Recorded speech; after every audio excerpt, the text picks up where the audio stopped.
আজকে তোমাদের সাথে শেয়ার করছি ঝাল ঝাল লোটে মাছের রেসিপি। গরম ভাতের সাথে জমে যাবে এই গোটা গোটা লোটে মাছের ঝাল। এর জন্য আমাদের লাগবে পেঁয়াজ, ধনেপাতা, লেবু, লঙ্কা আর তেজপাতা। প্রথমে মাছটাকে নুন, হলুদ, লঙ্কার গুঁড়ো আর লেবু দিয়ে ভালো করে ম্যারিনেট করে রাখতে হবে।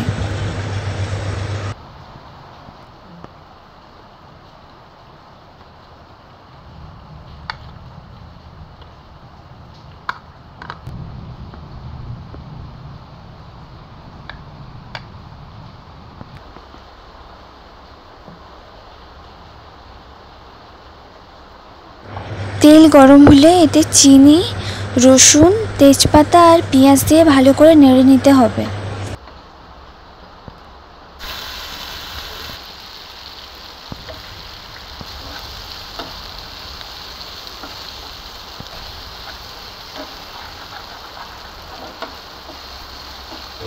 তারপর এতে হলুদ, লঙ্কার গুঁড়ো আর একটু নুন দিয়ে ভালো করে কষিয়ে নিতে হবে।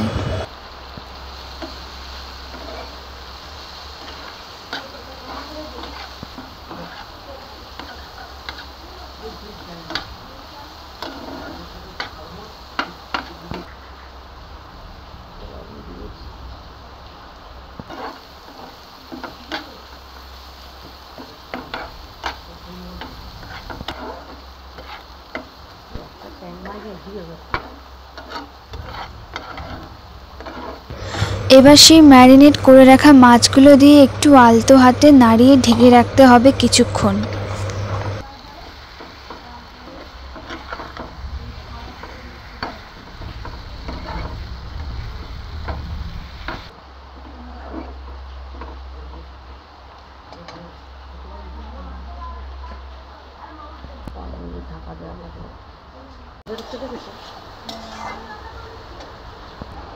তারপর ধনেপাতা দিয়ে নাড়িয়ে ঢেকে রাখলেই রেডি আমাদের গরম গরম লোটে মাছের ঝাল।